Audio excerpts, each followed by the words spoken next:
Yeah. I love that he was an a-hole. Oh yeah, they like lean fully into it. So hard, and he's like just a horrible kind of a horrible person. Oh yeah, he's an awful person. Just lying his butt off about everything. He's like it's bad. He just has anger issues. Like, he's just this like classic angsty teenager.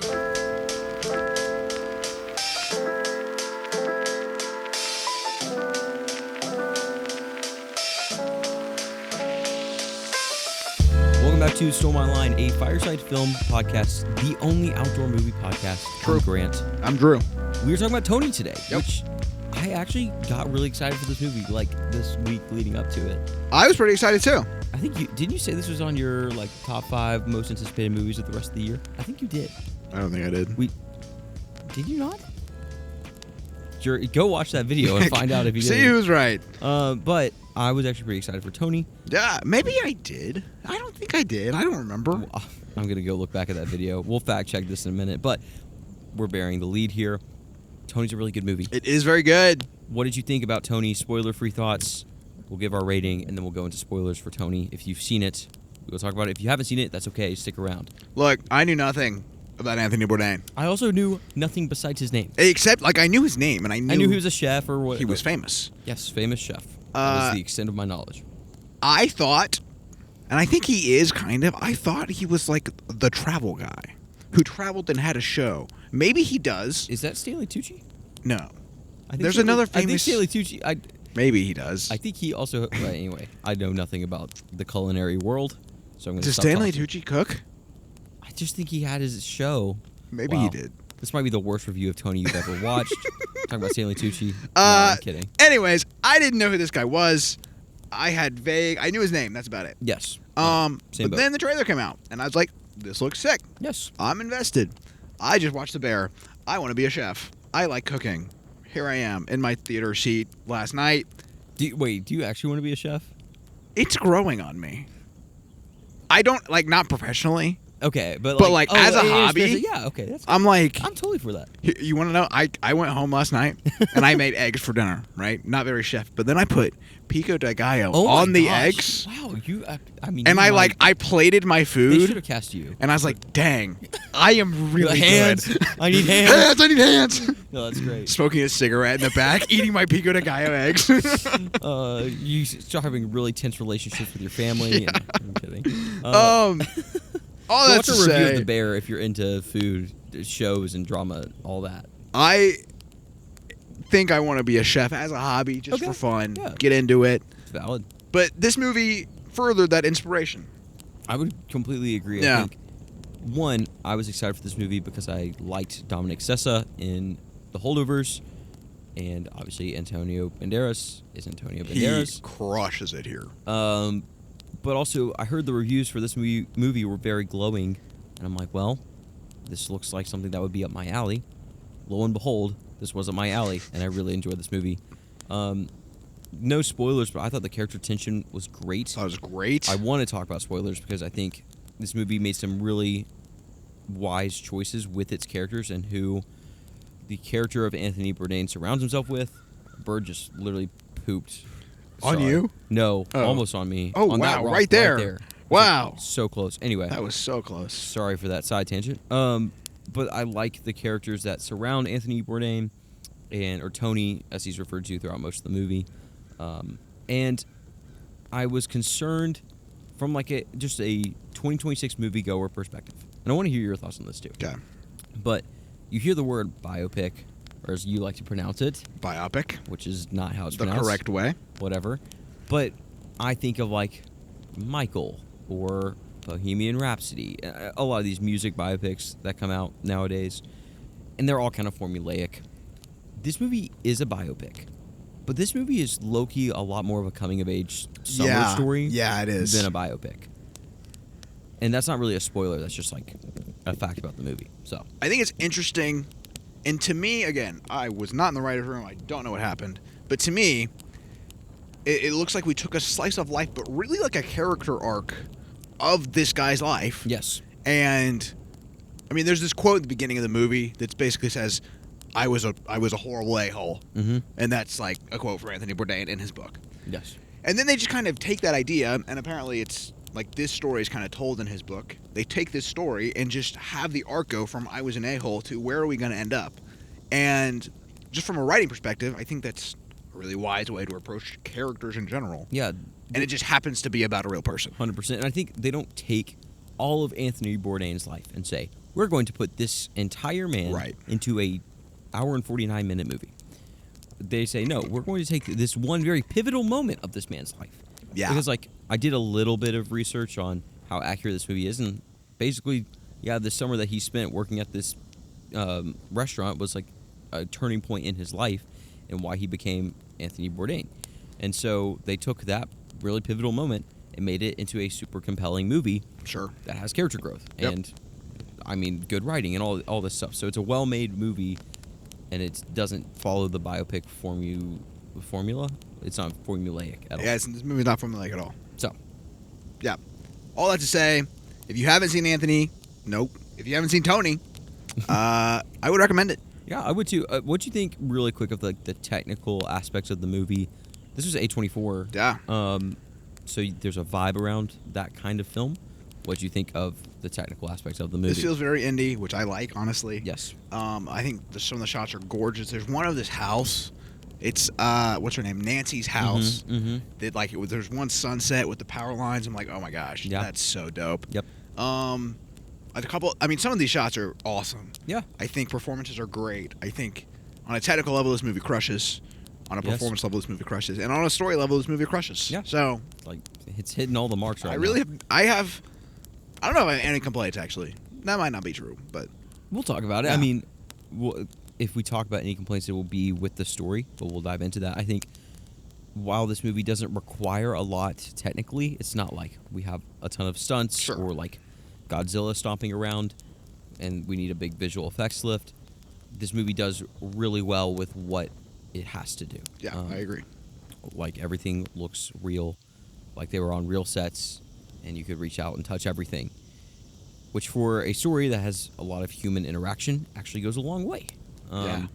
So I think that, I mean, I'm not sure I'm going to leave 2026 and be like, that was the best looking movie of the year. But I'll look back at Tony and be like, that's a really well crafted film in basically every regard. It will probably crack my top 10. It probably will too for me. Yeah. 100%.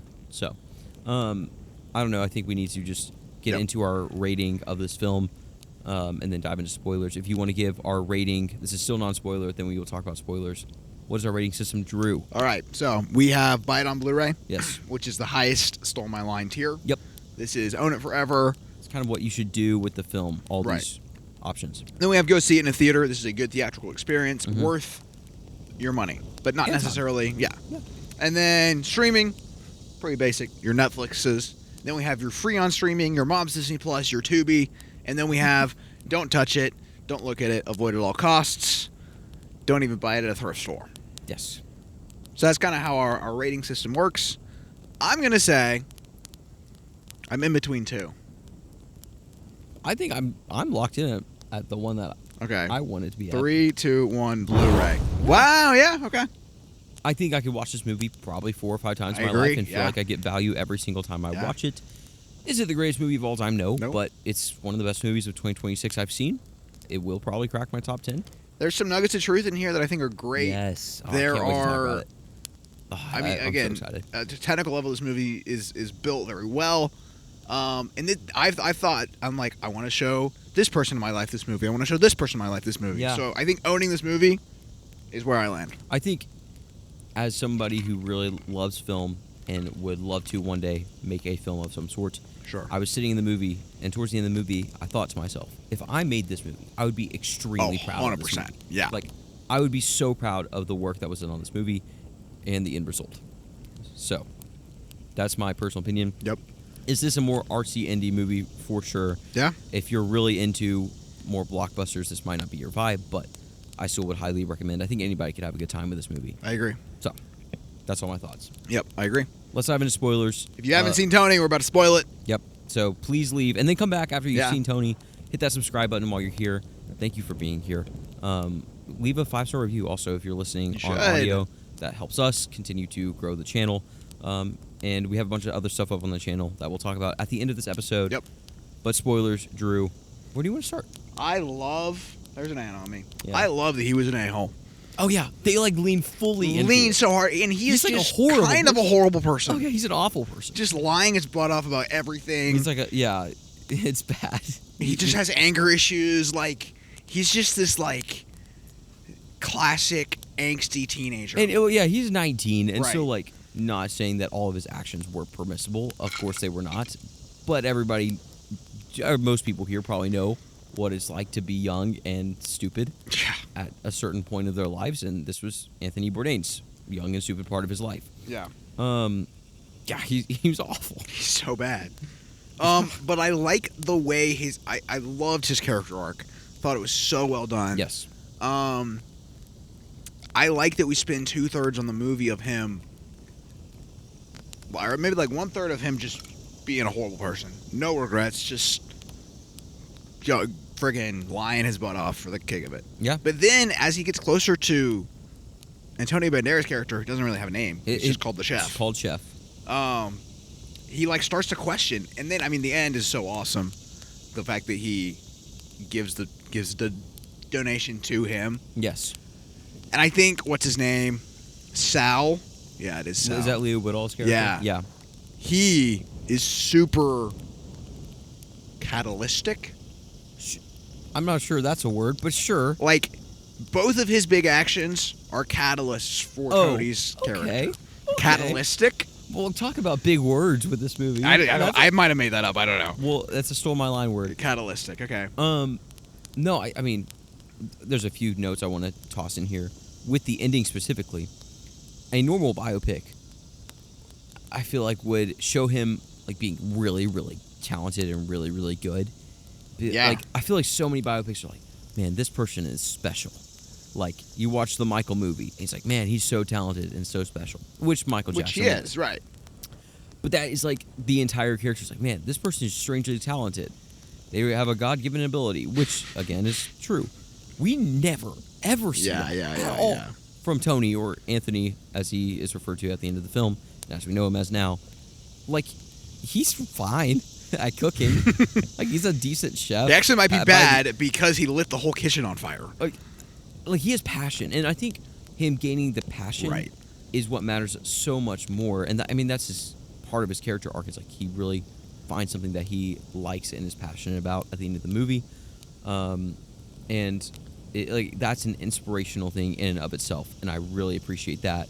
And that's not something you see in biopics a lot. Like, you don't go watch Michael and the entire movie is him in the Jackson 5 realizing that he really likes to sing. Like, that's just not what that movie was. Right. But I appreciate it for this story and this character. It's a really good story. This movie is more focused on the arc than kind of the flashy spectacle of his achievements. Yes. Which, I think that's why biopics have never really hit me in the same way they've hit other people. Is like, I cannot get over your sticking pronunciation. with it. Yeah, whatever. I don't care about your flashy achievements. I mean, I do in like a very surface level sense, but like character arcs and character depth is really what I want from a movie. So if you don't have that in your biopic, I don't care. No, I think a lot of biopic movies get traction from this movie has a bunch of accomplishments, or this person has a bunch of accomplishments. Sorry. And so, thus, the movie should be made. And that's probably what got a version of Tony written, right? Anthony Bourdain is a very interesting character, and, I mean, celebrity to a certain extent, and all the things. But the movie itself, you don't need to have any knowledge of Anthony Bourdain at all to enjoy this movie. And this movie is very self-sustaining. Like, it doesn't rely on basically anything that you know prior to the movie. Like, it exists for its own purpose, and it works really well. So, yeah, thought it was super great. I think a couple of scenes I want to talk about. One, when Sal busts into the kitchen when he's A, late. yes. B, I mean, that whole scene is directed so well, which, by the way, Matt Johnson directed this movie. Also directed Nirvana, the band, the show, the movie. Well, wait, in the same year? Yeah. Well, probably directed different years, but whatever. Right, but like, wow. They came out really close together. Which I watched recently. Okay. Which I know people have been clamoring for us I to watch it. I'm late on it. Thought it was great. Yeah. But this is kind of a different pivot and a way different lane for Matt Johnson. So I appreciate that he can do more than just the campy kind of comedy. Okay. But yeah, I think this scene specifically when Sal busts in, and there's so many layers of tension here. One, he just did heroin. Yeah. So Tony thinks he died. So Yeah. he's super stressed when he's shelling clams because he's late. And we've already established that if you're late, Chef is going to kill you. Yes. And then he busts in the door. And instantly it scares Tony and he stabs himself. Which is crazy. Crazy. So that's two. Not even the craziest part of the whole scene, by the way. No. So that's one layer of tension has been resolved because he's not dead. But then another one is instantly established because he stabbed himself. So then this whole scene, as tension, not even with Tony, is building between Sal and Chef. Yes. You know that Tony's hand is bleeding profusely in the corner. Yes. I'm like, oh, it's so well directed and it's so well written, and I mean, it's so well acted from Leo Woodall and Anthony Bourdain. No. Well, Dominic Antonio Sessa. Banderas. Yes. All that trio of people in the room. So good. That scene blew me away. And I think this is one of the things that really stuck with me from this movie is the character writing, because this movie quite literally puts a demon and an angel on Anthony Bourdain's shoulder. Yeah. Like actively. Like, it puts him between Sal, which is, like, he is, Antonio Banderas calls him, what's he call him? A sinier. Yes, like. He basically sucks all the evil in. Yes, and, like, this movie goes out of its way to show all the horrible things that Sal does. He's and, a pretty terrible person. Yeah, pretty deprived. And then Antonio Banderas, Chef's character, is, a man of God, and phenomenal mentor figure. Yes, like he's obviously a really great representation of Christianity and turning the other cheek in that specific scene. Oh my gosh, it's so good. But the movie allows Tony to make his own decision and wrestle with this tension between these two figures that are both influencing him. Yeah. Because he's like sleeping on Chef's porch, but he is hanging out with Sal for like the first chunk of the movie and doing awful stuff. But he knows he wants to be like Chef. And so this movie sits in that tension and puts him between these two characters, and the movie gets so much runway off that. So I just think that the writing throughout all those scenes are super interesting, and it carries you out the entire movie, because like there's a moment after that scene where Sal leaves and you're like, okay, now he's going to become the chef. But no, Sal comes back. Yeah. Tony still makes mistakes, and I mean, he ultimately becomes like a, truthful, good person-ish by the end of the movie, and then he tells the truth because he's been lying like the entire movie. He has to deal with fallout. So like, I don't know, there's just a lot of consequences for actions. Like, I don't know, I could go on and on, but I really enjoyed that part of the movie. And I think, like, this movie felt very human, and here's what I mean. Yes. I think, from a writing perspective, it is very easy, and I think I would make this mistake if I wrote this movie. So I'm not saying, like, it's a bad mistake. I'm just saying I appreciate it. But when Tony is, I guess it's after he burns the kitchen down, and he's like, he says to Nancy, do you want to... You want to get out of here. You want to get out of here, right? They go back to her house. It's like they're about to sleep together. But then he sees the notch on the door. Which is great setup, by the way. Great setup. Yep. And he clocks in his mind. He's like, oh, wait, I don't want to be Sal. And then he just tells Nancy everything. He's completely honest. Nancy kind of rejects him. That moment is great. Which, by the way, I'm not sure how many men in that situation would make that decision. So good on him. Yeah, good on... I mean, I think that is some serious character pivot. But then also... there's a little bit of regression, which I actually love, because this exact moment after, he goes back to Sal. Yeah. And it's like, hey, or I guess he has a conversation with Chef on the beach, but then he goes to Sal and is like, hey, let's rob the place. Yeah. So he's having this tension of like, I don't want to be Sal. Yep. But then, 10 minutes later, hey, Sal, do you want to go rob Chef's house? Yes. But it's like, but then he that's wrestles so with it in human. the moment. Exactly. Like, it's so human. It's not like, oh, I have completely turned a corner. Right. But then that makes the ending of the movie feel like there's really healthy resolution there, because he does fully turn that corner at the end of the movie. Exactly. But like, he still leaves stuff behind. He still leaves Nancy behind, like, which obviously, like, Nancy is not like a real person. Nancy was made for the movie. Oh, really? I didn't know that. Yeah, that part of the movie. There's things in this movie that were kind of, I don't know, maybe plot points that were added or whatever. But I still think that there's some tension and fallout, even with the resolution of like, yeah, he chooses to go pursue his passion and his dream, and like that's a super interesting decision that he makes, but it feels right for the character too. So I don't know. I have a lot of likes for this movie. I could probably talk about it for a while, but I think the character writing was what stuck out to me the most. It's like this is self-sustaining and purposeful, just as a movie, not because it's Anthony Bourdain's movie. Yeah, I think. Yeah, this movie does not ride on who the man is. It rides on the quality of the film. 100%. Any more scenes you want to talk about? Any other aspects of the movie, of the story, etc.? Should we talk about Dominic Sessa's performance in general? Yeah, let's okay. talk. I think he was great. I think he gives a-hole. Yeah, he does. Which is the point. He is lanky and slouched, but something about his performance, like, it just is a genuine performance. Like it. Yeah. He is very good at performing something that feels real. I agree. I mean, he was serviceable, and Now You See Me 3. God, he wasn't even in that movie. He's not even the issue with that movie.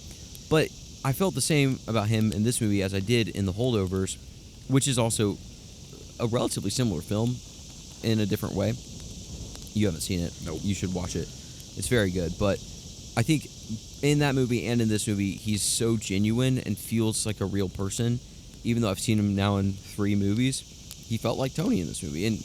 But he just did a good job of conveying all the emotions. And, I mean, he's holding scenes with Antonio Banderas, and he's doing a great job. And yeah, like he carried the weight of this movie really well.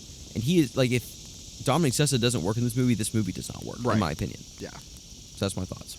What are your thoughts? I think he did great. I mean, there's a lot of tension you have to have in this movie as the lead, not just because you're the lead, but also because you're lying the whole movie, but also you want to be honest. You want to tell Nancy how you feel. You want to tell Nancy the truth. You want to tell Chef the truth. And then at the end you do, and like that's a lot of tension that you have to hold, and I think he heals it. So Yep. Yeah, I mean I completely agree. Yeah. Question for you. Okay. Related to acting. Antonio Banderas, Best Supporting Actor nod? Low key. I thought he was so good. I didn't think Tony would get, maybe it will get a lot of Oscars love. I don't know if it will. But I genuinely think if Antonio Banderas gets a Best Supporting Actor nod, I would really like that. He captured just like the Christian mentor, I think, so well. So kind, so caring, but also like he had a loving nature that was kind of harsh about him. Yes. Which I appreciated. He just felt very real. Yep.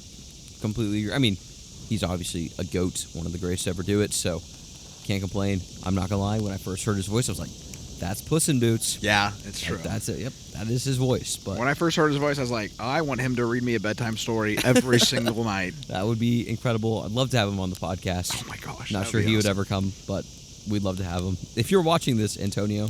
In fact, we'd love to have any of the cast of Tony Sessa, or Matt Johnson. 23. He and I are the same age. Wow. So he was like, hey, you're too young to have an outdoor movie podcast. I'm like, well. Go yell at Dominic Sessa, Dominic Sessa starred in a really great movie. So what do you want from me?